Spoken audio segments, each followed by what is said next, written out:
Добрый день, дорогие зрители моего канала, YouTube проекта, люди, клиенты, которые пользуются моими услугами. Просто люди, которым интересно то, что я делаю. К сожалению, я выпускаю не так часто ролики. Сейчас я буду выпускать почаще ролики и делать онлайн-трансляции, и буду пытаться отвечать на ваши вопросы. Сейчас мы разгреблись, в принципе, с работой помощником, и у нас есть возможность отвечать на ваши вопросы в онлайн-режиме. Так что вот так вот. Значит, вкратце, ситуация такая. Сейчас я вот как раз начинаю делать очень интересный, веселый случай.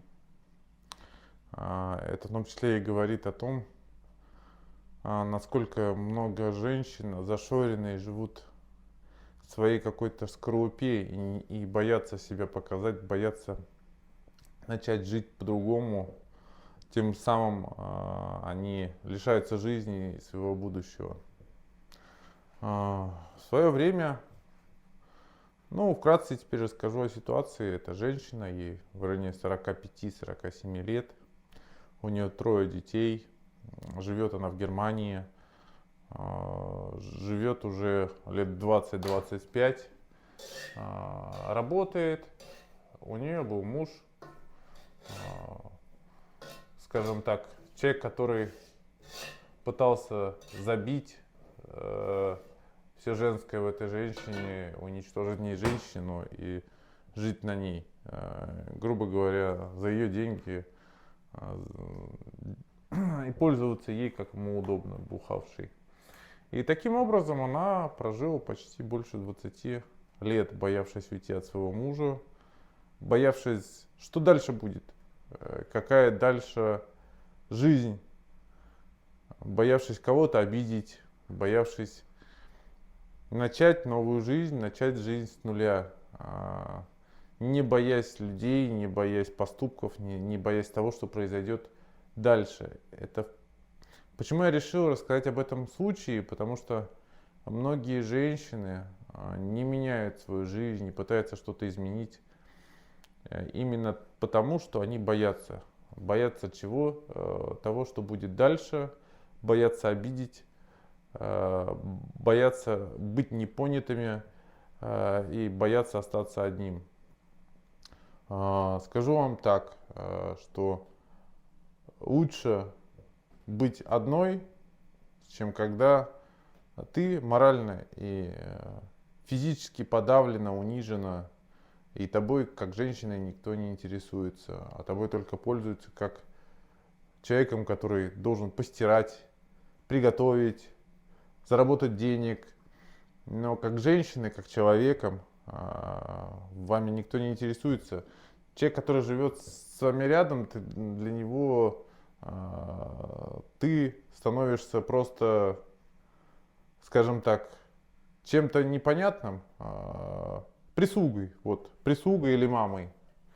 В данной ситуации большинством женщин я говорю, что вам не надо бояться изменить свою жизнь, потому что любовь приходит и в 45, и в 47, и в 50 лет. Всегда можно найти своего человека, если ты идешь к этому, стремишься и пытаешься что-то изменить. Если ты сидишь на месте и всего чего-то боишься, и боишься перевернуть страницу и идти дальше, то ты нигде ничего не добьешься. Если ты боишься обидеть близких, мужчину, который тобой не интересуется, которому ты не нужна как женщина, ты просто убьешь себя как женщину. Вот и все. И многим женщинам, которые в таком браке, там лет по 25, по 30, живут, и потом мужья уходят к любовницам, а перед этим они 5 или 10 лет они не интересовались женой ни физически, ни морально, не интересовались, как она себя чувствует, что она делает, куда она ходит, не интересовались ее жизнью. Они просто делали то, что им удобно. Я всегда им говорю перед тем, как они ко мне обращаются, что вы подумайте, может вам стоит начать жизнь заново, с чистого листа, чем и перестать бояться, чем идти за прошлым. И только если уже женщина сама уверена в том, что ей стоит это, что оно стоит того, тогда я делаю работу и возвращаю молодого человека. В данном случае эта женщина была достаточно заслугана. Старшему ребенку 19 лет. Прожили они всю жизнь в Германии. Она работала больше мужа.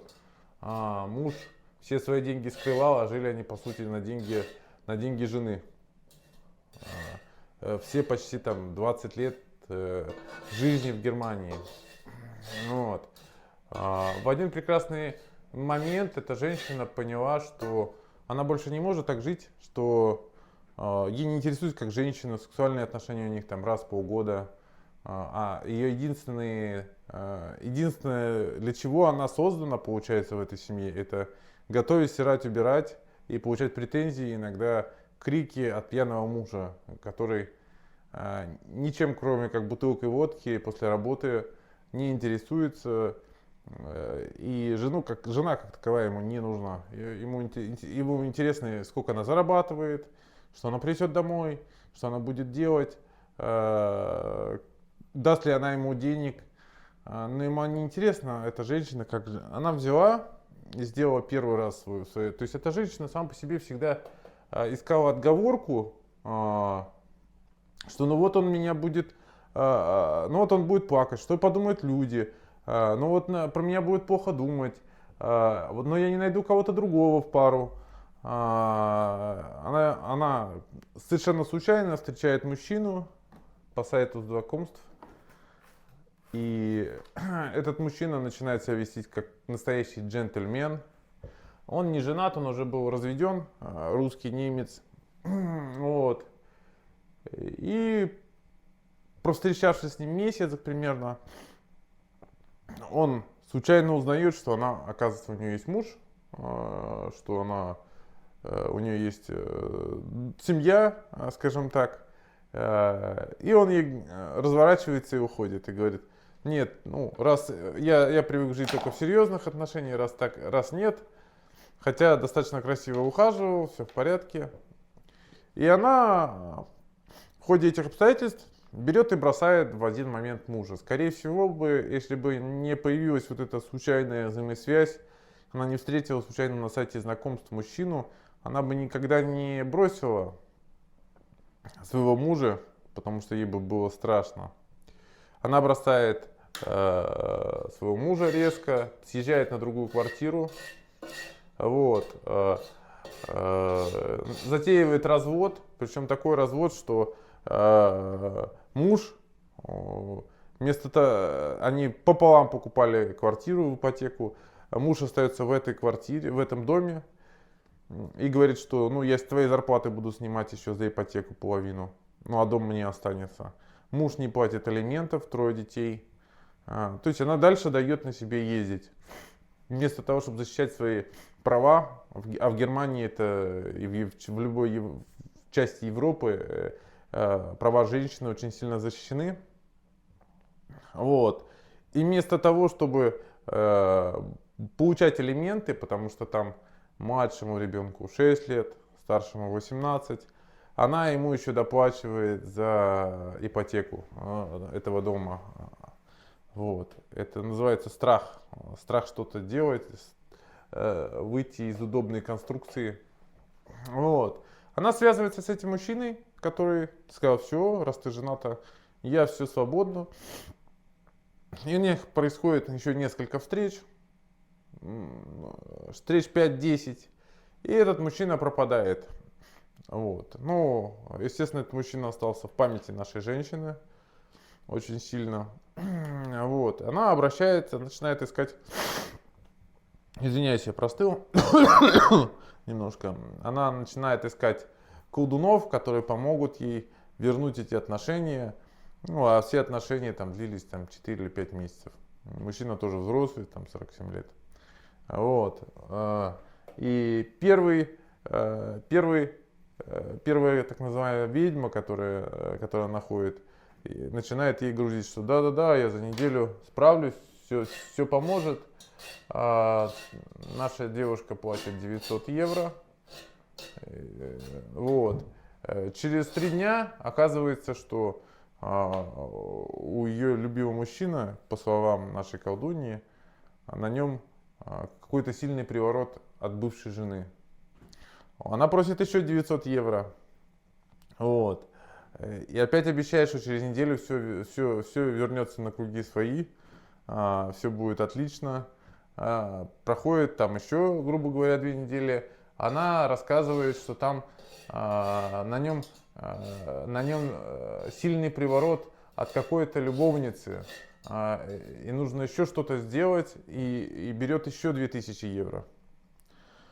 И проходит еще 2 недели, естественно, ничего не происходит. Ну, по факту она даже не видела, не слышала эту женщину. Она увидела ее в соцсетях, но она с ней даже ни по телефону не общалась, она общалась только по e-mail. И вот по e-mail она платила женщине деньги. Опять же, дорогие женщины и мужчины, если вы ищете колдуна, прежде всего найдите человека, который свободно отвечает на телефонные звонки, у которого есть история в социальных сетях, который не прячется, а говорит, кто он есть на самом деле, которому можно, если что, записаться на прием. К тому человеку, кто не скрывает свое лицо, не представляется чужими данными, скажем так. В любом случае, человек, который не скрывается и показывает себя, какой он есть, он реально, значит, он не боится ничего, делает честно свою работу, не боится осуждения с другой стороны. Вот и все. Так что вот так вот. И в оконцовке ситуация дошла до того, что наша женщина пишет этой женщине и говорит, что ну вот ничего не получилось, что же делать? Я уже потратила приличную сумму денег. Так, на секундочку, она зарабатывает 3500 евро. Да, ну она уже там на тот момент потратила 1,5 или 2 зарплаты своих. Вот. С учетом того, что она еще и мужу помогает ипотеку погасить, у нее 3 детей. Она переехала, снимает маленькую комнатушку типа квартиры, но маленькую квартиру, где живет. Вот. И еще и муж умудряется каким-то образом у нее брать в долг, бывший муж. Вот. После этого она говорит, ну тут у вашего мужчины очень много порчи, очень много негатива. Нам нужно сделать консилиум ведьм из 16 самых известных ведьм на всей планете. И предлагает еще ей доплатить в районе 10 000 евро. На что наша девушка, естественно, открывает глаза и говорит, и понимает, что это уже какой-то бред. Она уже заплатила прилично денег, а тут еще какой-то консилиум в виде 16 ведьм. Ну, слава богу, до нее дошло, что это обман, мошенничество. Она посылает эту девушку куда подальше, говорит, что вы меня обманываете, я платить ничего не буду. Та ей в письме отвечает, что ну и слава богу, он ничего этого не стоит, ты все правильно поняла. Вот, то есть вот так вот, заплатив почти 5000 евро, не слышав, не видев человека ни разу, значит, это как его, общаясь по электронной почте, человек, ну, за 5000 евро ей даже как он делал работу не отправил, ни какое-то, ни общения никакого толком не было, все по электронной почте. Вот. После этого она еще обращается к какому-то, ищет дальше, обращается к какому-то колдуну, который ей обещает за $200 за 2 дня что-то там сделать. Ну, естественно, ну, как бы работа, любая работа делается достаточно долго, от недели до 2,5, бывает 3 недели делается. Но такого невозможно, чтобы на следующий день там, или через день кто-то вернулся. Естественно, получив там 200 евро, человек пропадает. После этого один из клиентов, который ко мне обратился, посоветовал меня. И она ко мне обратилась. Вот. И ну, я посмотрел, сразу увидел, что у данного мужчины достаточно много женщин. У нее такой выработан стиль поведения. что он сначала женщине рассказывает все-все-все, там свадьба, то есть очень красиво ухаживает, все что угодно, лишь бы добиться сексуальных отношений. Ну и максимум эти отношения длятся месяц, и потом он находит причину, по которой расходится просто с женщинами. Так как мужчина уже достаточно взрослый, уже 47 лет, тоже 47 или 48, он уже не женат, бывший, то есть он уже в разводе лет 10 или 15. Я, естественно, объяснил моей клиентке ситуацию, что достаточно смешная ситуация. Вот, и она согласилась сделать приворот сильный и узду, чтобы он, приворот, чтобы его привлечь, так как они разошлись, и он больше не хотел с ней общаться. И узду, чтобы он не гулял по другим женщинам. Значит, это какого. И в данный момент я как раз это буду заканчивать. Параллельно этому я достаточно плотно с этой женщиной общался, потому что она пришла через моих знакомых в Германии, которым я помог. Я узнал, что она до сих пор платит мужу за часть ипотеки за дом. Муж у нее периодически какие-то деньги в долг перехватывает. Бывший муж, извиняюсь. Вот. Она стадию развода уже почти закончилась, а она даже не заявила свои права на алименты, на половину дома и на половину тех денег, которые она, оказалось, откладывал, пока они пользовались только ее деньгами. То есть она зарабатывала, а он откладывал деньги и копил себе на банковском счету. То есть все это она решила оставить. Когда я начал с ней разговаривать, я понял, что эта женщина просто ну, очень мягкая и просто всегда боится осуждения, боится того, что, грубо говоря, ее осудит за то, что она там, например, развод затеяла, или за то, что она там отсудит или заберет то, что ей действительно по закону положено. То есть, и я ей попытался открыть глаза на то, что начни жить, ну, перестань прощать людям, которые тебя ничего не стоят, не ценят, ни во что не ставят.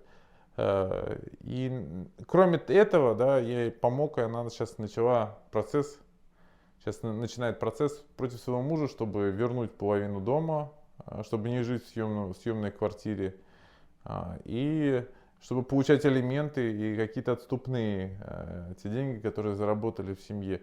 Но по факту многие женщины так поступают. Вы поймите, когда вы все отдаете и говорите, мне ничего не надо, хотя вы прожили с человеком 5, 10, 15 лет, вы работали так же, как и он. Ну, то есть вы либо сидели дома, обихаживали своего мужчину, либо вывозили с детьми. Эти деньги и эти квартиры или собственность, они достанутся не вам в конечном итоге, а достанутся вашим детям. А муж, в принципе, может просто-напросто проебать эти деньги, да, и ничего не достанется. Одно дело, когда мужчина и женщина не в браке, живут вместе, да, у каждого есть достаток, у женщины есть достаток, у мужчины есть достаток, я это понимаю. Каждый расходится со своим, то, что было, на том и разошлись. Но в данном случае они расходятся не со своим, то есть он расходится с тем, что заработала его жена. То есть часть дома была заработана честно ей. Вот. И она просто боялась осуждения. Пока вы не перевернете страницу, не начнете жить полной грудью, перестав бояться мужчины или осуждения, вы не начнете никогда новую жизнь, пока вы не начнете себя в принципе уважать. Научитесь себя для начала уважать. Когда вы научитесь себя уважать, тогда и вас будет уважать вторая половинка, в том числе и мужчина. Как только вы обесцените себя и свой труд, свою работу в отношениях, в тот момент, то есть это же глупо, когда женщина уходит и говорит, мне не надо алиментов, мне не надо ничего, как бы это какого. Пускай он своими алиментами подавится. Он-то подавится. В том-то и дело, ему-то все равно будет на то, что это как он не платит, он ему даже лучше будет, что он не платит. Но это будет морально нечестно. Почему ту лямку, которую он в том числе и мужчина сделал, должны тянуть только вы. Это и переходит в другие отношения. Как только вы себя обесцените в этих отношениях, в том числе эти же проблемы переходят в другие отношения. И также в следующих вы начинаете себя также обесценивать. Должно быть все по-честному. Да? Ну, как бы по-честному, это значит, если вы зашли в отношениях богатый, мужчина зашел в богатый, каждый расходится с тем, что он есть, но за алименты он должен платить. Если вы вместе зарабатывали дома, квартиры, дачи, вы должны это поделить, и вы должны получать алименты, вы не должны обесценивать свой труд, вы не должны давать возможности ездить на себе мужчине. Если мужчина не замечает вас, не любит, не ценит, не проводит с вами внимания, изменяет, его нет постоянно, он не интересуется ни вашим здоровьем, ни вашим бытом, и вы все тянете сами. Зачем вам такие отношения? Найдите новые отношения. Всегда можно и в 35, и в 40, и в 50 лет найти своего мужчину или свою женщину. Не тяните лямку. И если уже делать, так вы должны обоснованно понимать, для чего вы это делаете. Да? Бывает такое, что нельзя, человек не может жить без этого человека. Тогда я понимаю в данной ситуации. Но хотя бы, если нет унижения со стороны мужчины там, или со стороны женщины, тогда да. А если есть унижение, обесценивание, то лучше такие отношения, конечно, не продолжать, а начинать новые. Так что вот так вот мой краткий экскурс по этой ситуации. Сейчас я буду продолжать работу и покажу, как я эту работу делаю. В итоге мы сошлись с этой женщиной на том, что мы, еще раз повторяю, делаем приворот и узду, чтобы этот мужчина не мог иметь сексуальные отношения с другими женщинами. Вот, поехали.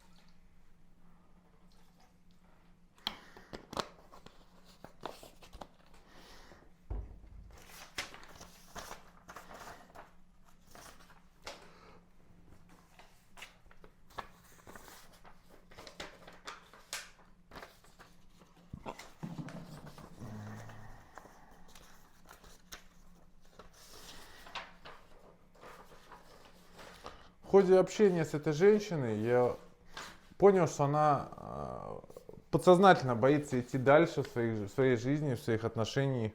То, что она заработала, даже делить с мужем, да, получить алименты на 3 детей, да. А в Германии это, приличная сумма, на каждого ребенка минимум 334 евро нужно платить. Вот. Более того, ей тяжело было даже заняться именно документами, чтобы поделить дом, за который она платила, извиняюсь. Вот. То есть они платили с мужем за ипотеку 50 на 50. Она из своей зарплаты, он из своей. Так, на секундочку. Те деньги на счете, которые были общие, она все что угодно, лишь бы это меня не осуждали. Так вот это неправильно, да, как бы. Понятно, что тяжело выяснять отношения, что-то требовать с бывшего мужчины или женщины, да. Это всегда тяжело. Но если вы не перейдете эту планку, тогда вы просто не пойдете дальше. Вы всегда должны закончить то, что вы начали, да, и с учетом уважения себя прежде всего, а не другого человека.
Кто не понимает, ну, как бы обычно у нас жара, да, все думают, что вот так огонь, да, у нас жара тут иногда доходит до 60 градусов. Это бывает настолько жарко, что помощник мой, который сейчас снимает, это как его, в том числе мой лучший друг, с него прям пот со лба льется, как в Эмиратах, если бы вы были. Многие думают, что это достаточно просто. Заработал денег, поработал. На самом деле это достаточно сложная и тяжелая работа. Меня часто спрашивают, можно ли это научиться, поучиться у вас. Ну, я и так скажу, что это дар, который передается в поколение. И кроме того, что нужно иметь дар, нужно иметь желание учиться все время, учиться и любить людей, учиться понимать людей, учиться чувствовать людей, учиться помогать людям. Ну и учиться все время разным методикам, разным направлениям. Дар — это только половина всего. Я потратил всю жизнь на это. И все время учился разным техникам. Ну вот сейчас у нас опять градусов за 50 уже меня течет.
Самое интересное, что сейчас мальчику там 18 лет, да, но дети, помимо всего, требуют еще, это Германия, не дешевая страна, да, требуют одеться, требуют какие-то вещи, и все это, там, какие-то карманные деньги, и все это тоже висит на этой женщине, то есть муж даже просто своим детям, да, которые уже выросли, не помогает ничем.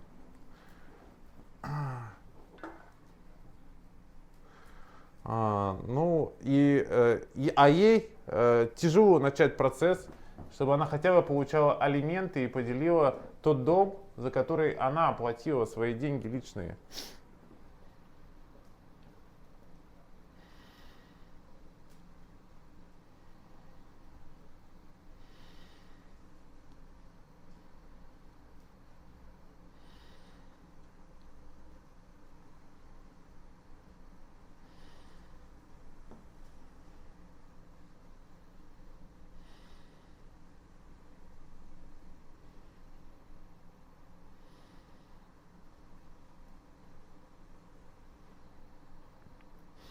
И более того, она всячески, то есть то есть он все время, муж прибедняется, у меня нет денег, последние деньги, даже умудрялся еще в долг у нее брать, там, по 100, по 200 евро. Хотя, ну, как бы выяснилось, потом я сначала сказал этой женщине, что муж копил деньги все это время и не тратил, и то есть у нее на счету достаточно приличная сумма, в районе 50 тысяч евро. И потом она, когда сделала запрос официальный, у нее действительно оказалось на счету больше 50 тысяч евро. А он прибедняется и говорит, что у меня нету денег, дай мне в долг, не дает детям вообще ни копейки, да, там, ну, простые нужды. То есть муж ведет себя как гондон, потому что его бывшая жена уже на данный момент дает возможность вести себя с собой так. То есть, ну, как бы, одно дело, там, он отдельно вносил, зарабатывал эти деньги на этот дом, а они тратили пополам на этот дом, на ипотеку. В тот момент, когда уже появились дети, то есть они тянули почти 15 лет ипотеку пополам. И первоначальный взнос был пополам. Вот.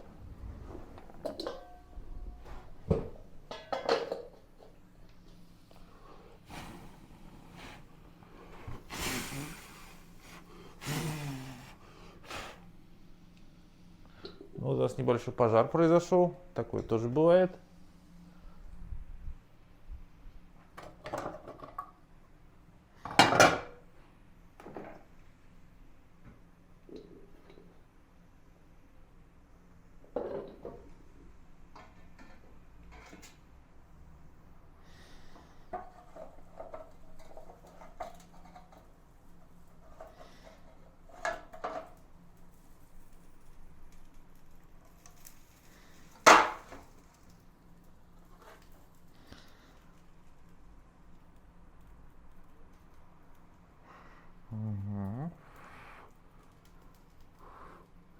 Ну, пламя было настолько сильное, что за несколько месяцев кастрюля не выдержала, и причем она из мощного металла, и прокалила насквозь дырку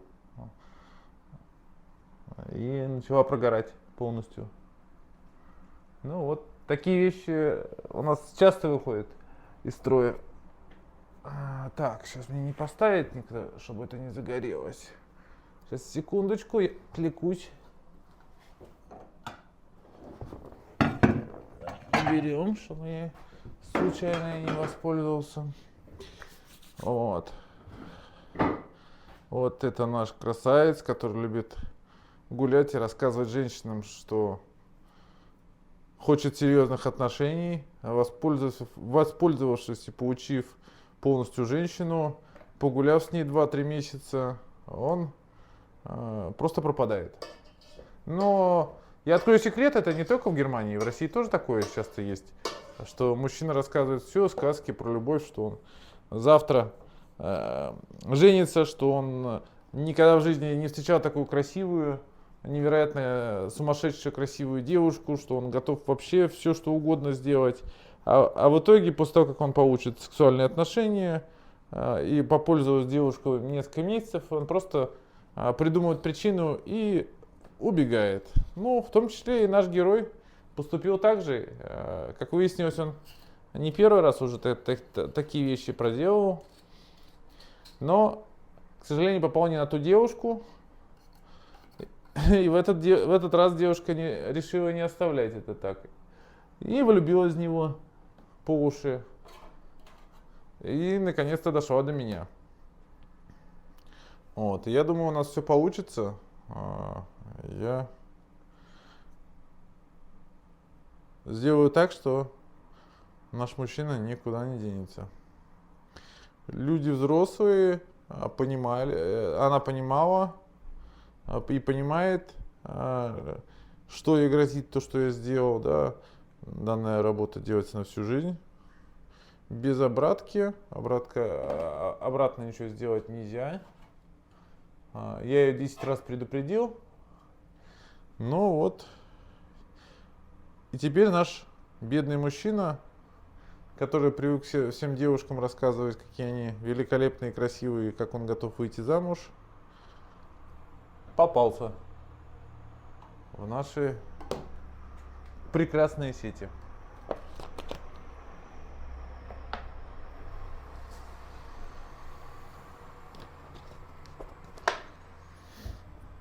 Взрывы, всякие пожары у нас происходят с периодичностью раз в неделю, раз в две.